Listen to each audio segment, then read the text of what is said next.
one of those moments, where everything just clicks. It's not too much, not too little, just, well, perfect. Yeah, that kind of just right feeling, like finding the perfect temperature. Exactly. Well, imagine that, but for an entire country's economy. It sounds almost too good to be true, doesn't it? An economic sweet spot. It does. And today, in this deep dive, that's exactly what we're exploring, this idea of a Goldilocks economy. Ah, Goldilocks. Right. And what's really interesting, maybe even exciting, is that India's economy. It's showing some, well, pretty strong signs of heading into that exact phase. So our mission today is to really unpack what this Goldilocks scenario actually means for India, and maybe more importantly for you.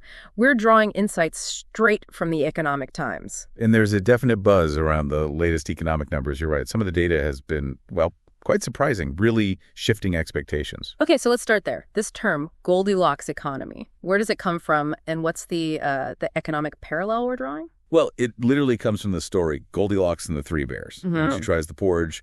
One's too hot, one's too cold. One's just right. Exactly. So in economics, it's an analogy for that ideal state. The economy isn't overheating, causing crazy inflation, but it's not freezing, either, stagnating or shrinking. So just right means steady, like comfortable growth without the drama. That's the core idea. It's about achieving steady, sustainable growth, but crucially, combined with low, or at least controlled, inflation. Okay. So it's growing enough to create jobs and avoid a downturn, but not so fast that prices spiral out of control, which hurts everyone's buying power. It's a real balancing act. And the big news right now, the reason we're talking about this, seems to be inflation. India's numbers are looking surprisingly, well, just right. They really are. And what's striking is just how fast inflation seems to be cooling off. How fast are we talking? Well, look at June 2025. Retail inflation, the number that affects consumers most directly, dropped to just 2.1%. Wow, 2.1%. Yeah. And you have to compare that to what the Reserve Bank of India, the RBI, was expecting. Their forecast for the whole year was 3.7%. So 2.1% is, well, it's far below that. A significant undershoot. Was June just a fluke, or is this part of a broader trend? It doesn't look like a one-off. If you look at the whole April to June quarter, the average inflation was 2.7%. Okay. Which again was lower than the RBI's estimate for that quarter, which was 2.9%.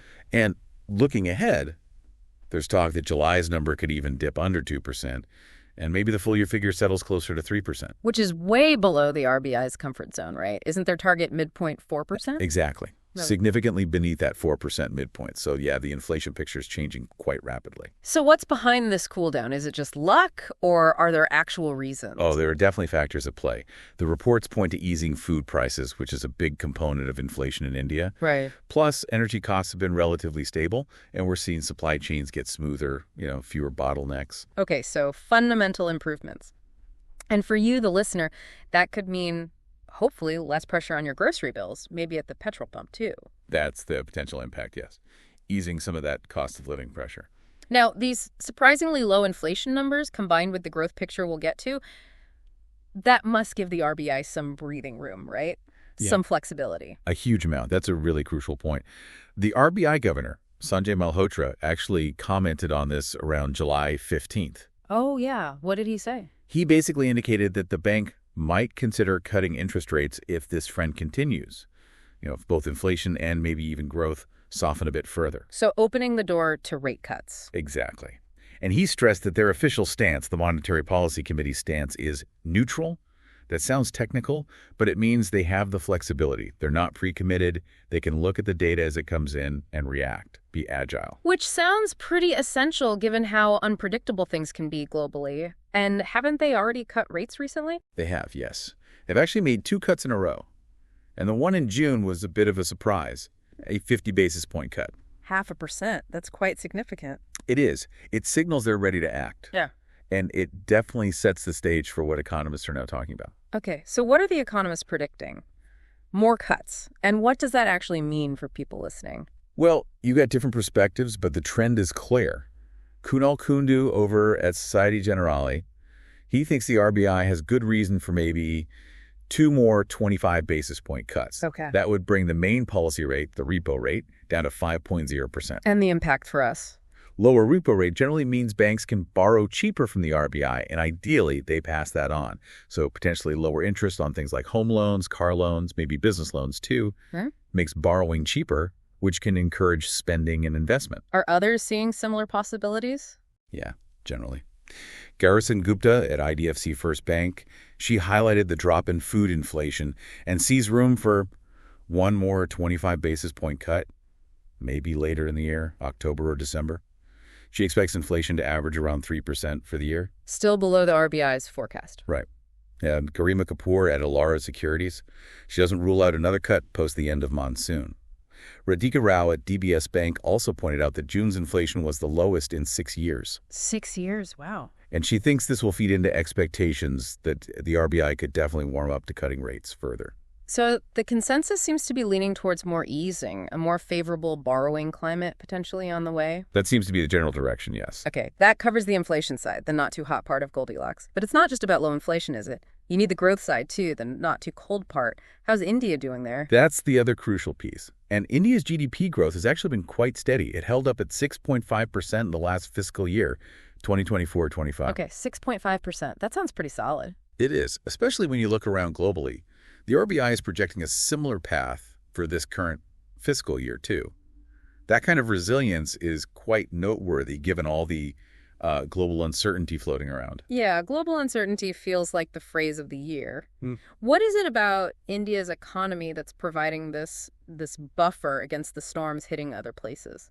It really comes down to India's underlying strengths. Its macro fundamentals, things like strong domestic demand people and businesses within India buying things. Right, the internal engine. Exactly. Plus, a fiscal deficit that's considered moderate and a relatively stable position when it comes to trade and foreign currency. These act like shock absorbers. A solid foundation. But foundations can still be shaken, right? The Economic Times sources did mention ongoing global risks. What are those main concerns? Yeah, absolutely. No room for complacency. Both the RBI and the Ministry of Finance flag several things. Ongoing trade tensions globally, geopolitical instability, which seems constant weak demand for exports from other countries, and always the risk of, new geopolitical shocks. Like what specifically? Well, think about oil prices. India imports a lot of oil. If global prices suddenly spike because of some conflict somewhere, that could quickly push inflation back up here and make the RBI's job much harder. Right. Or, if there's a major global slowdown, India's exports could take a hit. So the Ministry of Finance actually had this quote in their May review. They said something like, "These could be nervous but exciting times for the Indian economy." Nervous but exciting. I like that. It captures the tension, doesn't it? Domestic strength versus global jitters. It really does. So amidst these nerves and excitement, what are the big opportunities India is looking at? What could provide a real boost? Well, one potential game changer highlighted is a possible trade agreement between India and the U.S. Ah, the U.S. trade deal. That comes up a lot. It does. And the source emphasizes it could be a major tailwind for Indian exports. Think about what that means. Potentially easier access to the huge U.S. market, maybe more investment flowing into India, technology sharing. That could really move the needle for certain industries, create jobs. Potentially, yes. And this source also mentions other trade agreements in the works. So it seems like part of a broader strategy to boost trade. Sounds promising. But you mentioned complacency earlier. Despite these positive signs, low inflation, steady growth, potential trade deals, policymakers are still being cautious. Why the restraint? It's because those global risks we talked about are very real and very unpredictable. That RBI emphasis on being flexible and data-driven, it's absolutely crucial right now. Because things could change fast. Exactly. A flare-up in geopolitical tensions, maybe impacting shipping routes, or sudden changes in global investment flows if interest rates rise sharply elsewhere. These things are largely outside India's control. So they need to be ready to react. Precisely. That's why the Finance Ministry talks about needing nimble policymaking, needing to ride the tide. And that's not just about the RBI adjusting interest rates. What else does it involve? It involves using government spending, smartly targeted fiscal help where needed.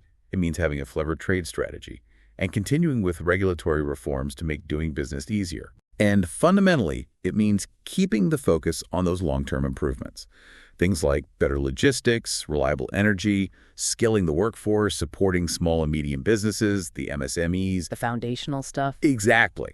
Strengthening those foundations is what really helps solidify this potential Goldilocks moment, making it more sustainable. And for you, the listener, those improvements mean things like goods getting delivered more smoothly, more reliable power, maybe a stronger job market overall. Okay, so let's try and pull this all together. It really sounds like a lot of factors are aligning for India right now. It certainly looks that way on paper. You've got inflation falling quite sharply, growth holding steady, a central bank that's proactive and seems ready to support growth, and these potential trade opportunities. It all points towards finding that sweet spot, that optimal policy equilibrium the source mentioned. That seems to be the direction of travel, yes. Which naturally leads to the next question. Yeah. If things are lining up so well, what's the main challenge now? I suppose it comes down to actually navigating it all, making it happen. I think that's exactly it. The key really lies in execution now, making sure those external risks, oil prices, geopolitics, global slowdowns are managed carefully. And keeping up the momentum on those internal reforms you mentioned, not letting things slide. Absolutely crucial. Which brings us to a final thought, maybe something for you to ponder. Go on. If India can successfully navigate these next few months or years, manage the risks, seize the opportunities, how could this Goldilocks phase be more than just a temporary sweet spot? Could it actually be a launch pad? A launch pad for a longer period of truly sustained, inclusive, stable economic growth, something that really sets India apart, especially when you look at the turbulence in so many other major economies around the world. Could this be India's moment to really build something lasting? A powerful thought indeed. Positioning India uniquely in a very messy global landscape. Lots to think about there.